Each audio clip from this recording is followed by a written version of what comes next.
రాష్ట్ర ప్రభుత్వం ముఖ్యమంత్రి రేవంత్ రెడ్డి గారి నాయకత్వంలో ఈ రాష్ట్రంలో ఉన్నటువంటి మహిళలని మహాలక్ష్ములాగా గౌరవించుకోవాలన్నటువంటి ఆలోచనతో ప్రజాప్రభుత్వం ఇందిరమ రాజ్యంలో అత్యధిక ప్రాధాన్యత మహిళలకు ఇస్తూ ఆర్థికంగా వాళ్ళు నిలదొక్కుని ప్రముఖ వ్యాపారవేత్తలుగా వాళ్ళు తయారై ఆ వ్యాపారంతో సాధించినటువంటి లాభాలతో కుటుంబాలు నిలదొక్కుని ఆర్థికంగా వారి బిడ్డలందరినీ కూడా బాగా చదివిస్తూ ఎదగాలనేటువంటి ఒక ఉన్నతమైనటువంటి ఆలోచనతోనే ఈరోజు రాష్ట్ర ప్రభుత్వం ముందుకు పోతాం. మీ అందరూ తెలిసిందే, రాష్ట్ర విభజన తర్వాత 10 సంవత్సరాలు పరిపాలన చేసినటువంటి నాటి టీఆర్ఎస్ బీఆర్ఎస్ ప్రభుత్వం మహిళా సమాఖ్యలకు సంబంధించి వాళ్ళకి ఇవ్వాల్సినటువంటి వడ్డీ లేని రుణాలు కానీ లేకపోతే వాళ్ళని ప్రోత్సహించాల్సిన విధానాన్ని కానీ పూర్తిగా గాలికి వదిలేసి అసలు ఈ మహిళా సమాఖ్యలు రాష్ట్రంలో ఉన్నట్టు అనేటువంటి భావాన్ని కూడా పక్కన పెట్టేసి వదిలేసిన సంగతి కూడా నేను ప్రత్యేకంగా చెప్పాల్సినటువంటి అవసరం లేదు, మీ అందరికీ తెలిసిందే. తిరిగి ప్రజాప్రభుత్వం అధికారంలోకి వచ్చిన తర్వాత కాంగ్రెస్ ప్రభుత్వం పెద్ద ఎత్తున మహిళల కోసం ఈ ప్రభుత్వం కట్టుబడి ముందుకు పోవాలన్నటువంటి ఆలోచనతోనే మళ్ళీ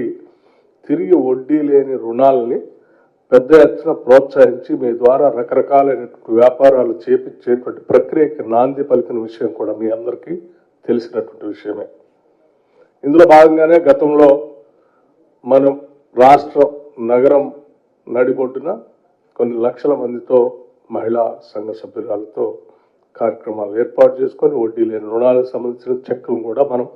పంపిణీ చేయడం జరిగింది. ఇప్పుడు 2 సార్లు పంపిణీ చేసాం. మరొకసారి తిరిగి దీన్ని పెద్ద ఎత్తున వడ్డీ లేని రుణాలకు సంబంధించిన కార్యక్రమాన్ని ఒక ఉత్సవం లాగా చేసుకొని మహిళలకి ప్రోత్సాహాన్ని అందించాలనేటువంటి ఆలోచనతో ప్రభుత్వం ముందుకు పోతా ఉంది.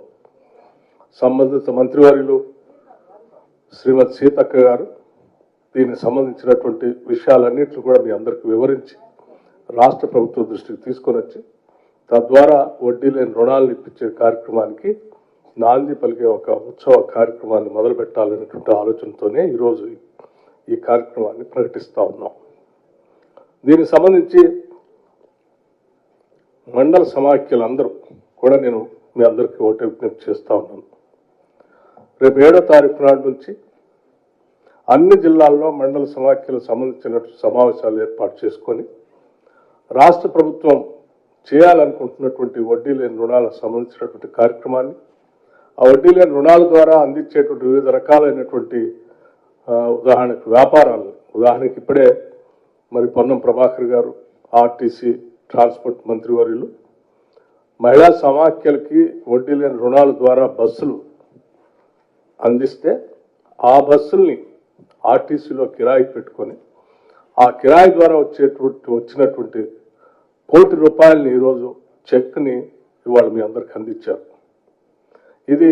మొదటి ఆర్టీసీ నుంచి ఇచ్చినటువంటి ₹1 కోటి కార్యక్రమంతో పాటు ఇంకా చాలా బస్సులకు సంబంధించి మిగతా భవిష్యత్తులో వచ్చేటువంటి నగదు కూడా ఉన్నది, అది కూడా వారు ప్రకటిస్తా అని చెప్పారు. వారికి మీ అందరి తరఫున అభినందనలు కృతజ్ఞతలు తెలియజేస్తూ భవిష్యత్తులో ఇప్పటికే ఆర్టీసీలో ఇచ్చేటువంటి కార్యక్రమాలు కానీ అదేవిధంగా గత